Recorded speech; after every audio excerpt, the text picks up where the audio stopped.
நடந்த சம்பவத்திற்காக குறைந்தபட்சம் ஒரு வருத்தம் தெரிவிக்கக்கூடிய ஒரு பாங்கு என்பது இல்லை.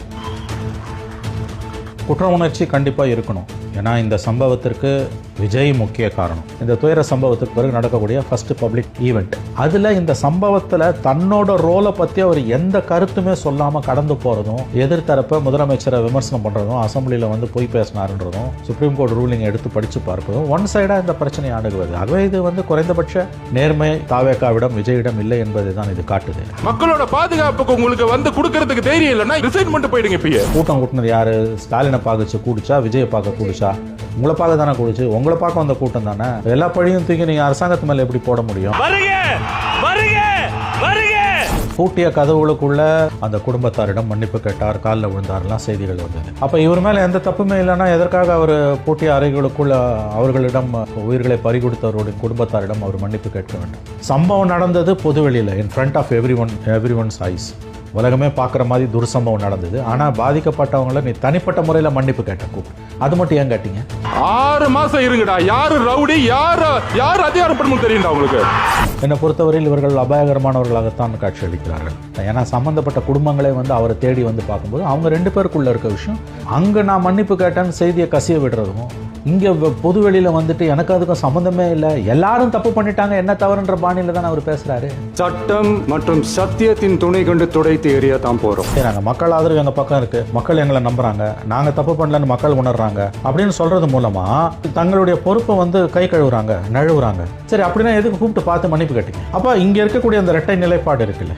உங்க அப்பா கைது செய்யும் பொழுதும் நீங்க ஓடுனீங்களே, அப்படியா ஒண்ணும் நாங்க இங்க எதுவுமே இல்லையே. கட்சியும் ஓடி போச்சு, விஜயும் ஓடி போட்டாரு, ஒட்டுமொத்த கட்சியே தலைமறைவா போச்சு. கேட்டா போலீஸ் சொல்லிச்சு, போலீஸ் சொன்னா நீ கேட்டுருவியா? எங்களுக்கு அந்த அரசியல் தெரியல, ஒத்துக்கிறோம். சாரி, மக்களுக்கு நாங்க மன்னிப்பு கேட்டுக்கிறோம். சார் வணக்கம். வணக்கம். வணக்கம் சார், கரூர் ஸ்டாம்பீட்க்கு அப்புறம், அதாவது சரியா ஒரு 38 நாட்களுக்கு அப்புறம் விஜய் தன்னோட மௌனத்தை கலைந்து சிறப்பு பொதுக்குழு கூட்டத்தில் பேசியிருக்காரு. அதில் ஒரு 12 தீர்மானங்கள் நிறைவேற்றப்பட்டிருக்கு. அதே மாதிரி முக்கிய நிர்வாகிகளும் பேசினாங்க, தலைவர்களும் பேசினார், விஜய் உட்பட பேசினார். உங்களுடைய பார்வை? 38 நாட்கள் கழித்து மௌன விரதத்தை கலைத்திருக்கிறார். வனவாசத்திற்கு பிறகு வெளியே வந்திருக்கிறார். ஆனால் துரதிருஷ்டவசமாக அவர்களிடம் நடந்த சம்பவத்திற்காக குறைந்தபட்சம் ஒரு வருத்தம் தெரிவிக்கக்கூடிய ஒரு பாங்கு என்பது இல்லை. குற்ற உணர்ச்சி கண்டிப்பாக இருக்கணும். ஏன்னா இந்த சம்பவத்திற்கு விஜய் முக்கிய காரணம். நம்பர் 1 காரணம் விஜய், நம்பர் 2 பொதுமக்கள், நம்பர் 3 தான் அரசு காரணம். அல்லது நம்பர் 1 மக்கள், நம்பர் 2 விஜய், நம்பர் 3 அரசுன்னு கூட நீங்கள் வச்சுக்கலாம். விஜய்க்கு இதில் ஒரு முக்கிய பங்கு இருக்குது என்பதை நாம் ஒப்புக்கொண்டு தான் ஆக வேண்டும். அது குறைஞ்சபட்ச ஒரு தனி மனித நேர்மை. அது உங்கள் வீட்டில் ஒரு நிகழ்வு, சுபகாரியமோ துக்க காரியமோ, வரவங்களில் யாருக்காவது ஏதாவது ஆயிடுச்சுன்னா உங்களுக்கு அதில் ஒரு மாரல் ரெஸ்பான்சிபிலிட்டி இருக்கும். அப்போ அது கூட அவர்கிட்ட இல்லை. அவர் பூட்டிய கதவுகளுக்குள்ளே 9 மணிலேருந்து 6 மணி வரை கிட்டத்தட்ட 9 மணி நேரத்திற்கு மேலாக பாதிக்கப்பட்ட அந்த குடும்பத்தாரிடம் மன்னிப்பு கேட்டார், காலில் விழுந்தார்லாம் செய்திகள் வந்தது.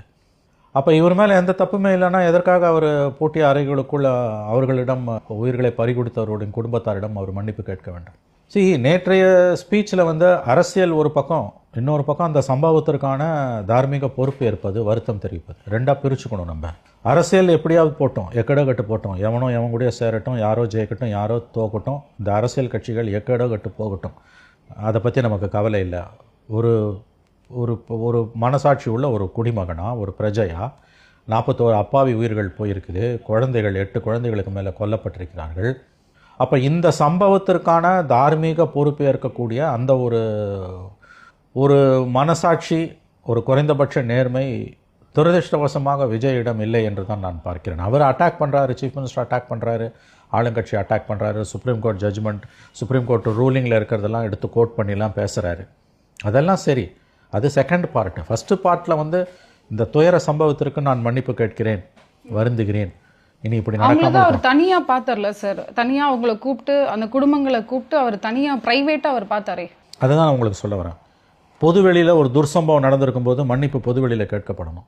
4 சவுத்துக்குள்ளே ஒரு மரணம் நிகழ்ந்திருக்குது, அல்லது தனிப்பட்ட ஒரு நடிகராக விஜயை பார்க்க வந்த ஒரு கூட்டத்தில் முண்டி அடிச்சுக்கிட்டு போய் 40 பேர் செத்துருந்தானா நான் அதை பற்றி பேச மாட்டேன். அது சினிமாக்காரனுக்கும் அவன் ரசிகர்களுக்கு இடையில் உள்ள ஒரு வேலை.